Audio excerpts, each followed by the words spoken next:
오늘 옆에 보고 이렇게 한번 질문했으면 좋겠습니다. 얼굴을 똑바로 쳐다보시고 이렇게 질문했으면 좋겠습니다. 권사님은, 집사님은 어떻다고요? 하나님을 만나셨습니까? 서로 보고 얘기해 보세요. 얼굴을 딱 쳐다보고.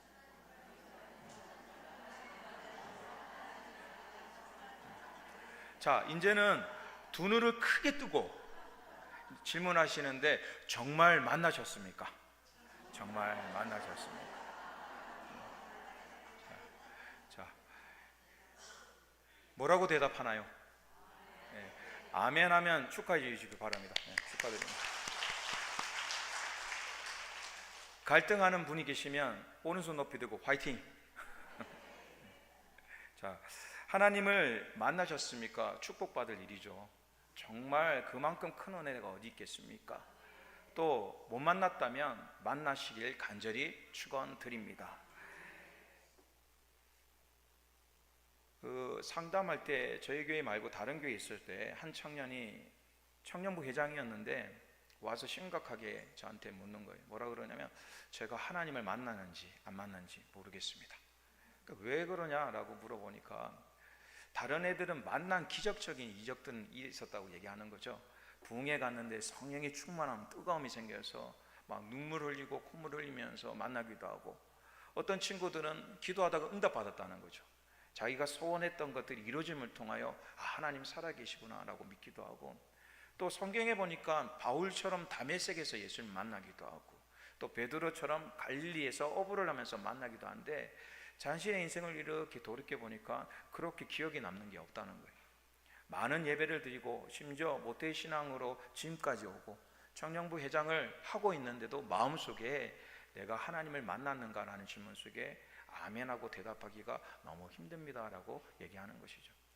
그래서 제가 뭐라고 얘기했냐면, 한 가지 방법이 있다라고 얘기했습니다. 그 방법이 무엇이냐면 고린도전서 12장 3절 말씀이죠. 함께 고백하도록 하겠습니다. 또 성령으로 아니하고는 누구든지 예수를 주라 시인할 수 없느니라. 아멘. 그래서 질문했죠. 너는 예수님이 나의 구주라는 것을 믿냐? 그러니까 믿는데요.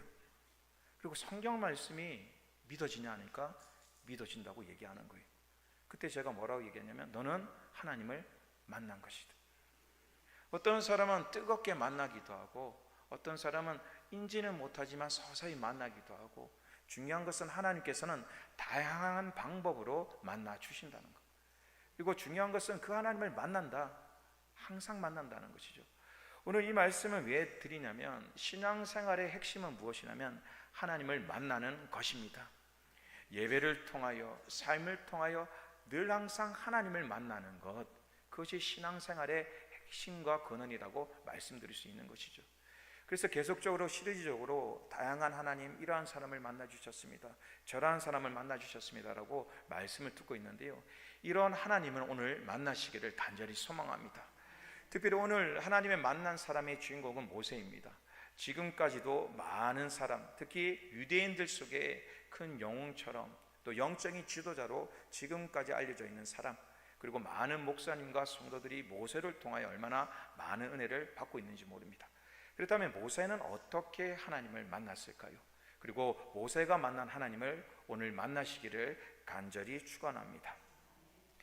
첫 번째로, 모세는 하나님께서는 모세의 전 인생 속에 만나 주셨습니다.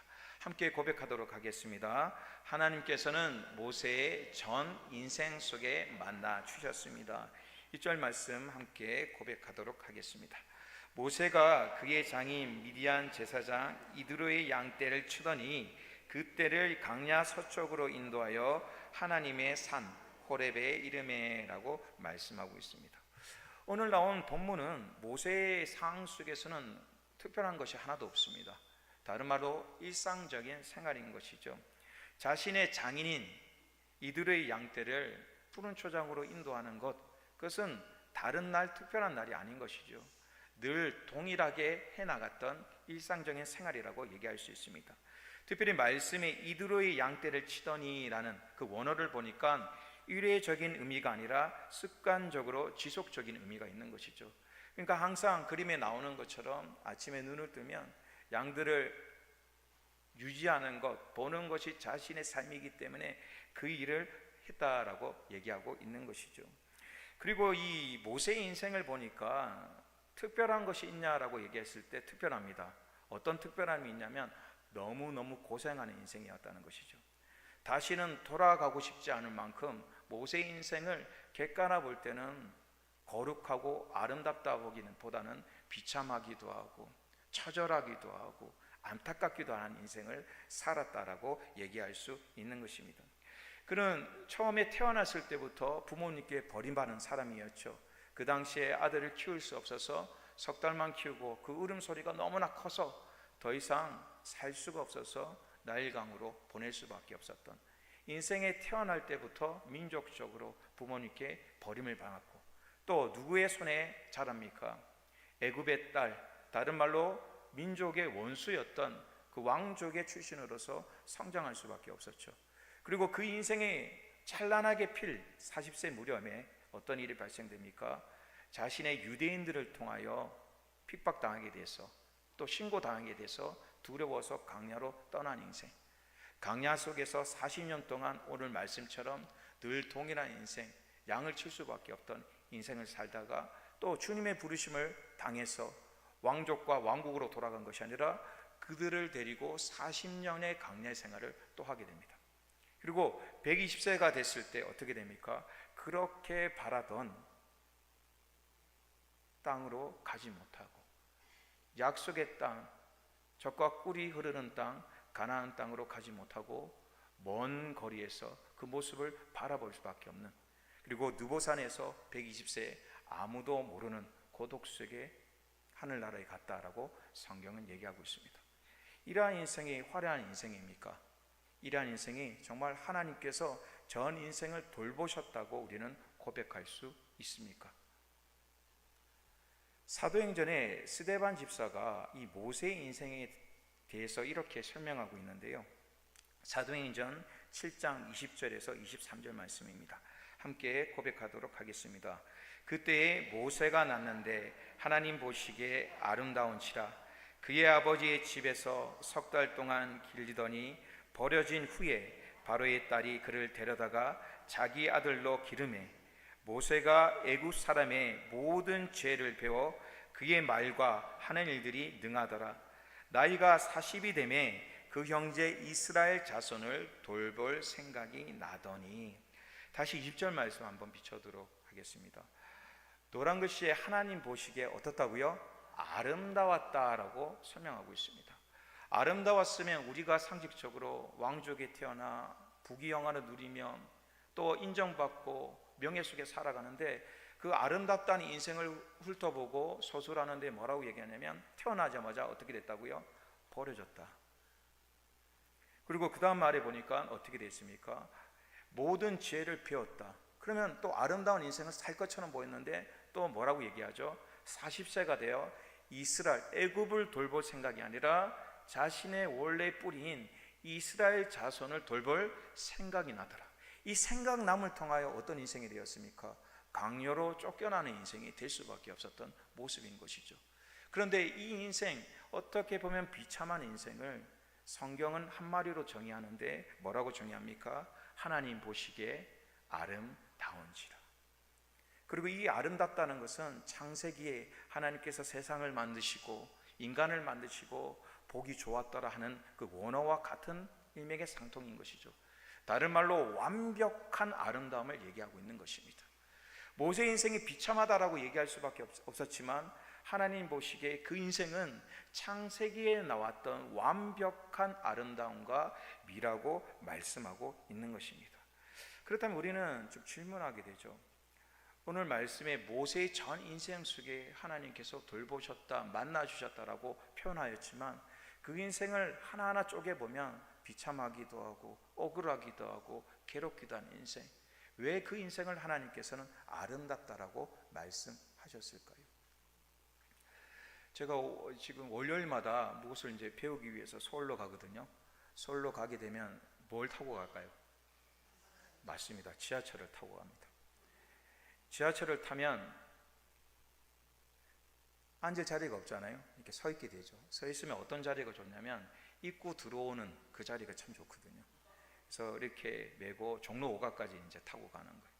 타고 가고 있으면 처음에 이제 설레이면서도 걱정이 되는 거예요. 제가 지하철을 많이 탄 경험이 20년 전이거든요.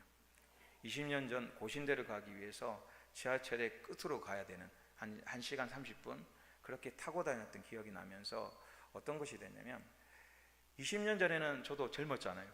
더 젊었잖아요. 애처럼 젊었잖아요. 근데 20년 후에 보니까 청년이었던 사람이 누구로 바뀌어 있냐면 중년으로 바뀌어 있는 거예요. 그게 너무나 충격적이었어요. 지하철을 타고 전에 회상을 해보니까 20년 전에 맞아 청년이었던 그 모습이 지금 보니까 그 짧은 시간에 장년으로 바뀌어 있는 거예요. 그리고 마음속에 어떤 생각이 드냐면 하루하루를 생각해 보니까 특별할 것이 없어요. 저 하루 일과 어떻게 되는지 아시죠? 한 4시쯤에 이제 알람 울리면 새벽갈 준비를 하죠. 비몽사몽을 입을까봐 자기 전에도 옷도 다 정리한 상태에서 그냥 눈 감고도 입을 수 있도록 다 준비를 해서 입고 가죠. 그리고 예배를 드리고 오면 잠시 쉴 수 있으면 쉬고 오고 자기도 하고 또 새벽에 운동 나가기도 하고 그리고 9시 반에 출근해서 정신없이 막 하거든요. 그러면 때가 되면 밥을 먹어요. 밥 먹을 때가 됐습니다. 그리고 정신없이 막 일어나면 퇴근할 시간이 됐어요. 퇴근하고 집에 돌아오면 피곤해서 1시간 2시간 누워있다가 일어나서 운동을 또 하러 가요. 그리고 갔다 와서 배고프니까 밥을 먹잖아요. 그리고 샤워하고 나면 11시 12시예요 그럼 또 자기 위해서 눕잖아요. 이 일이 하루 이틀이 아니라 한 달, 2달, 수년 동안 이렇게 온 거예요. 특별한 것이 있을까요? 없을까요? 그리고 사랑하는 권사님도 일상생활을 돌아보면 특별한 것이 있나요? 다 동일한 인생입니다. 그런데 우리는 질문할 수 있죠. 이렇게 특별할 것이 없는데 하나님 전 인생 속에 우리를 만나 주셨다고요? 우리를 인도하셨다고요? 그럼 뭔가 특별한 것이 없지 않습니까? 늘 일생생활, 반복의 생활, 무엇이 의미가 있습니까? 라는 질문 속에 하나님께서는 이렇게 고백하시는 것입니다. 잠언서 16장 9절 말씀 함께 고백합니다. 사람이 마음으로 자기의 길을 계획할지라도 그의 걸음을 인도하시는 이는 여호와시니라. 모세가 자기 인생을 자기의 때로 얼마나 계획했습니까? 말씀을 배우고 무술을 배우고 정치와 경제를 배울 때 나는 이렇게 살리라 얼마나 꿈이 많았을까요? 그런데 그 꿈이 자신은 계획했지만 발걸음이 정말 생각지는 못한 강야로 이뤄졌죠. 그리고 하나님을 만난 후에 다시 애굽으로 돌아와 강야를 이끌어갈 때 얼마나 꿈이 있었겠습니까? 힘들지만 나는 가나안 땅으로 갈 거야. 나는 하나님께서 약속하신 언약의 땅, 아브라함 때부터 주셨던 그 땅을 나는 들어갈 거야. 얼마나 꿈을 꾸고 계획을 하고 갔을까요? 근데 그는 먼 발치에서 들어가지 못한 인생, 그러한 인생을 살았다라고 말씀드립니다. 그런데 성경은 그 모든 것을 아름답다 고백한 이유가 무엇이냐면 오늘 말씀처럼 사람이 마음으로 계획하지만 그 모든 발걸음이 누가 인도하신다고요? 하나님께서 인도하시는 것입니다. 동일한 일상생활 속에 내 뜻대로 나의 시간대로 움직이는 것처럼 느껴지지만 하나님 보시기에 그 모든 발걸음을 인도하시고 이끌어 주신다고 말씀하고 있는 것입니다. 또 시편 37편 23절과 24절 말씀에 이렇게 고백하고 있습니다. 함께 고백합니다. 여호와께서 사람의 걸음을 정하시고 그의 길을 기뻐하시나니 그는 넘어지나 아주 엎드러지지 아니함은 여호와께서 그의 손으로 붙드심이로다. 말씀 잠깐 듣도록 할게요. 하나님께서 사람의 걸음을 정하고 어떻게 한다고요? 기뻐하신다고 말씀하셨는데 기쁜 데 아래를 보니까 어떻다고 얘기하고 있죠? 넘어지거나 엎드러지거나 라는 표현을 쓰고 있습니다. 하나님이 기쁘다 그러면 강건해서 자기 길을 굳건히 가고 용사처럼 담대하고 강하게 갈 때 기뻐하실 것처럼 느껴지지만 하나님께서는 우리의 길을 정하고 기뻐하시는데 왜 기뻐하시냐면 넘어지거나 엎드려지지만 뭐라고 얘기하고 있죠? 여호와께서 그의 손으로 붙으신다라고 말씀하고 있는 것입니다. 우리 인생이 그냥 살아온 것처럼 보이지만 일상처럼 생각하지만 사이사이에 얼마나 많은 굴곡이 있었습니까? 때로는 물질의 어려움도 있었고 건강의 어려움도 있었고 순간순간마다 예기치 못한 상황과 괴로움들이 항상 있었다는 것이죠. 근데 그 모든 것들이 지금 생각하면 일상적이라고 표현하고 고백하는 이유가 무엇입니까? 넘어지거나 엎드러질 때 하나님께서 그의 손을 붙들어 주셔서 이끌어 주셨다는 것을 기억하길 원합니다. 모세의 인생 속에 많은 어려움과 괴로움이 있을 때 하나님께서는 그 길이 비참하다, 괴롭다라고 느꼈지만 그러나 그때마다 하나님께서는 도우시는 손길, 이끄시는 손길, 채우시는 손길로 그들을 역사하시고 사랑하셨다는 것을 기억하길 원합니다. 그리고 말씀 준비하면서 정말 큰 위로를 받았던 요절인데요, 하나님께서 나의 인생을, 전 인생을 만나 주실 수밖에 없구나 라는 말씀, 이 말씀이 시편 48편 14절 말씀입니다. 함께 고백하도록 하겠습니다. 이 하나님은 영원히 우리 하나님이시니 그가 우리를 죽을 때까지, 언제까지요? 우리를 죽을 때까지. 다시 한번 고백하도록 하겠습니다. 이 하나님은 영원히 우리 하나님이시니 그가 우리를 죽을 때까지. 언제까지? 죽을 때까지. 이 말씀을 보면서 영적인 깊은 곳에서 얼마나 위로가 되는지, 하나님께서 언제까지? 죽을 때까지.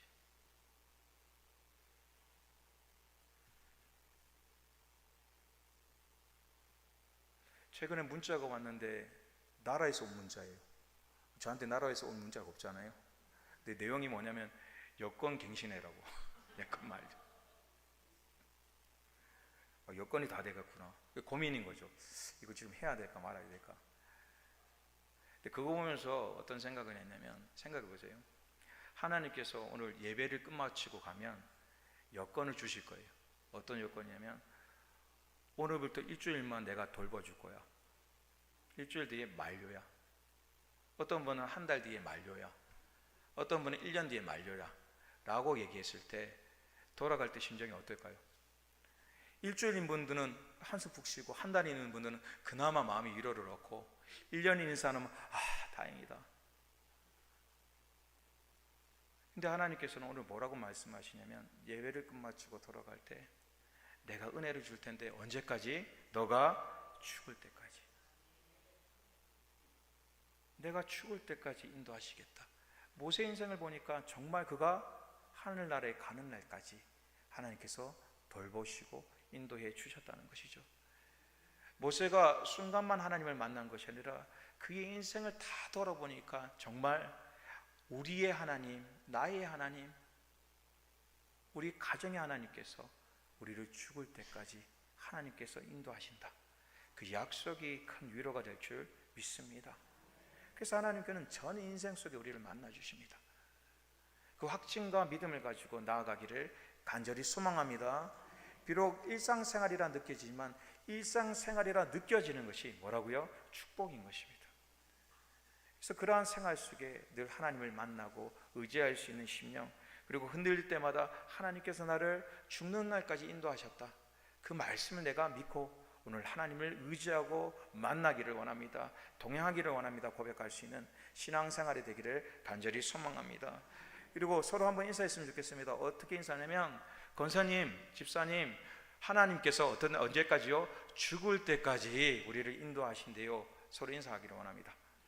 집사님, 권사님, 하나님께서 우리를 죽을 때까지. 반응에 실망했습니다. 저는 이 말씀 발견하고 얼마나 기뻤던지 몰라요. 너무 기뻤었어요. 그렇구나, 죽을 때까지 인도하시는구나. 지금 또 갈등이 많고 걱정이 많은데 죽을 때까지. 이 표현이 얼마나, 이제 뭐도 두렵지 않냐면 치매도 두렵지 않은 거예요. 수술도 두렵지 않는 거예요. 왜? 하나님께서 죽는 날까지 인도하신다. 얼마나 큰 위로예요. 그 위로의 능력으로 늘 나아가시기를 원합니다. 두 번째는 무엇입니까? 하나님께서는 떨기나무 같은 모세를 만나 주셨습니다. 함께 고백합니다. 하나님께서는 떨기나무 같은 모세를 만나 주셨습니다. 2절과 4절 말씀 함께 고백합니다. 여호와의 사자가 떨기나무 가운데로부터 나오는 불꽃 안에서 그에게 나타나시니라. 그가 보니 떨기나무에 불이 붙었으니 그 떨기나무가 사라지지 아니하는지라. 이에 모세가 이르되 내가 돌이켜 가서 이 큰 광경을 보리라. 떨기나무가 어찌하여 타지 아니하는고 하니 그때 여호와께서 그가 보려고 돌이켜 오는 것을 보신지라. 하나님이 떨기나무 가운데서 그를 불러 이르시되 모세야 모세야 하시매 그가 이르되 내가 여기 있나이다. 아멘.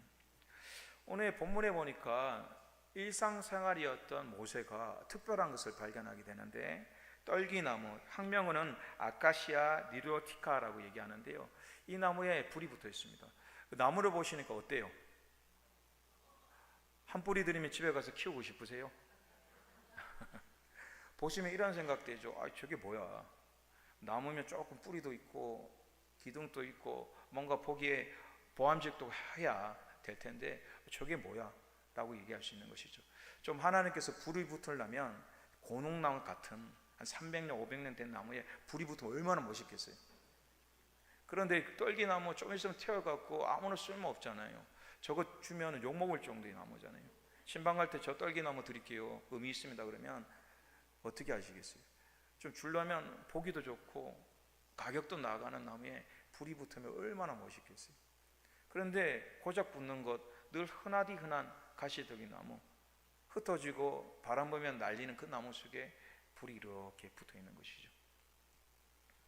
우리는 그 생각을 할 때 왜 모세에게 이러한 모습으로 하나님께서 오셨는가? 모세의 인생을 돌이켜보면 스스로 광야의 생활, 애굽에서 도망오다시피, 그리고 40년 동안 고향으로 돌아가지도 못하고 자기가 누구인지 모르는 상황이잖아요.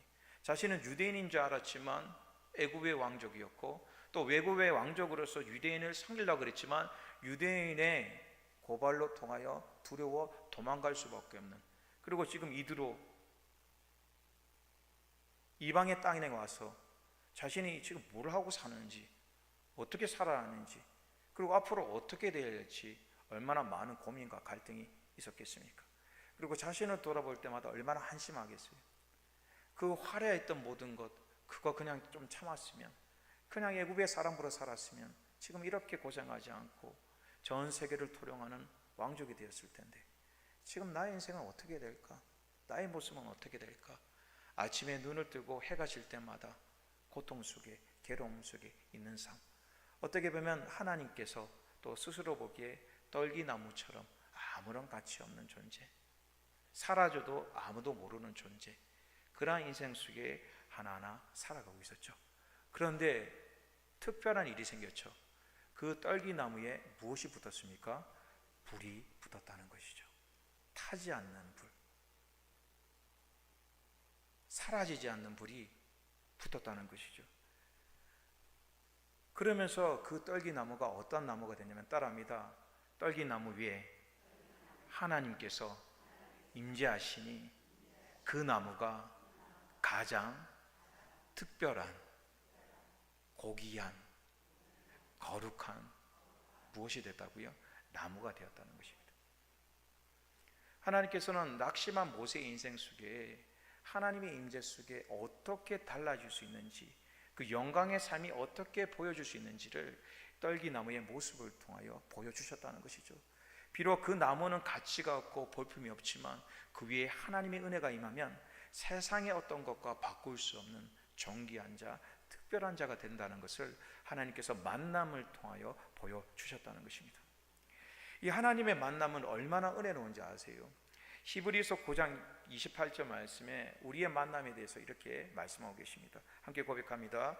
이와 같이 그리스도도 많은 사람의 죄를 담당하시려고 단번에 들이신 바 되셨고, 구원에 이르게 하기 위하여 죄와 상관없이 자기를 바라는 자들에게 두 번째 나타나십니다. 다시 한번 고백합니다. 이와 같이 그리스도도 많은 사람의 죄를 담당하시려고 단번에 들이신 바 되셨고, 구원에 이르게 하기 위하여 무엇이라고요? 죄와 상관없이 자기를 바르는 자에게 두 번째 나타나십니다. 감동과 감탄은 어디서 나냐면 하나님께서 정말 조건이 없어요. 오늘 말씀해 보니까 왜 예수님께서 십자가를 지셨나요? 우리의 죄 때문에 십자가를 지셨다라고 표현하는데, 하나님의 예수님을 만날 때 무엇을 보지 않는다고요? 죄에 대해서 보지 않겠다, 상관없다라고 말씀하고 있죠. 9장 28절 다시 한번 보여줄까요? 그리스도가 죄를 위해서 십자가를 지셨는데, 주님을 만나기 위해서는 무엇을 보지 않냐면 죄와 상관없이 어떤 자?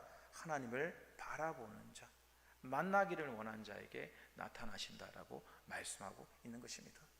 모세의 인생이 실패작이었고 부족하고 연약했지만, 하나님께서 그 마음 깊은 속에 무엇을 보셨냐면 하나님에 대한 바라봄, 영적인 갈망. 그 음성이 있었기에 애굽의 모든 명예를 내려놓고 히브리 족속을 위해 살기로 결단했던 그 마음, 그리고 그 음성 40년이나 강약 생활 속에 낙담하고 낙심한 것이 아니라 그 마음 속에 민족에 대한 마음이 항상 있었다는 것을 하나님께서 기억하셨다는 것입니다. 그래서 하나님께서 그 바라봄을 보시고 만나주시고 떨기나무와 같은 역사와 능력으로 나아갔다는 것입니다. 오늘 하나님의 만나는 조건은요, 무엇이냐면 따라합니다. 아무것도 없습니다. 하나님을 만나는 조건은 무엇이라고요? 아무것도 없다는 거예요. 아무것도 없다는 것. 오늘 우리가 하나님을 만나기 위해서 무엇을 해야 하고 노력해야 되고 피와 땀을 흘려야 되는 것 아닙니다. 하나님을 만나기 위해서는 마음의 중심에 오늘 하나님 만나기를 원합니다. 하나님, 나의 인생 너무나 필요합니다. 오늘 음성을 듣기 원합니다. 그 바라봄이 있을 때 죄와 상관없이, 나의 잘못과 나의 인생과 나의 부족함과 상관없이 오늘 주님께서 나타나신다고 말씀하시는 것입니다. 오늘 이러한 역사와 능력이 우리 삶 속에 날마다 충만하시기를 간절히 소망합니다. 말씀을 정리하도록 하겠습니다. 오늘 말씀의 핵심은 정말 주님을 만나시기를 간절히 소망합니다. 우리의 신앙생활의 가장 기쁨은 오늘 하나님을 만났다는 것입니다. 그리고 그분과 동행한다는 것입니다. 그렇다면 우리는 질문하게 되죠. 어떻게 하면 도대체 만날 수 있을까요? 어떻게 해야 만날 수 있을까요? 라는 질문을 던지게 되죠. 그때 오늘 말씀은 두 가지의 해답을 주고 있습니다. 첫 번째는 나의 전 인생 속에 하나님께서 역사하시고 말씀하고 계신다. 교회만 나와서 성령의 충만함만 있을 때, 기도의 뜨거움이 있을 때만 만나는 것이 아니라 낙심과 낙담과 괴로움 속에 있을 때 나의 전 인생 속에 주님께서 죽을 때까지 인도하신다라고 말씀하고 계십니다. 그러면 또 물어보겠죠. 그러면 우리의 인도하심을 위해 내가 무엇을 해야 할까요? 라는 질문을 던지게 되죠. 그때 주님께서는 나만 바라봤으면 좋겠다. 무엇을 하고 무엇을 행하는 것이 아니라 바라보는 심령이 있을 때 내가 나타나고 만나주겠다 말씀하셨습니다. 그 바라봄이 우리 삶 속에 있을 때 하나님과 영원히 인도하는 모세의 인생, 그러한 하나님의 동행 인생이 되길 간절히 소망합니다. 이 시간 기도하도록 하겠습니다. 말씀을 기억하시면서 기도했으면 좋겠습니다. 첫 번째 기도는 제가 하나님을 만나기를 간절히 소망합니다. 이 시간 만나 주시옵소서. 다시 한번 하나님과 동행한 속으로 나아가길 원합니다. 모세를 만나 주셨던 주님, 그 하나님을 내가 만나기를 원합니다 라고 기도하시고, 두 번째는 그 마음의 심령이 내 속에 있도록 도와달라고, 형식과 거짓이 아닌 정말 내가 하나님만 바라보길 원합니다 라는 그 마음이 있도록 도와달라고 이 시간 간절한 마음으로 기도하도록 하겠습니다.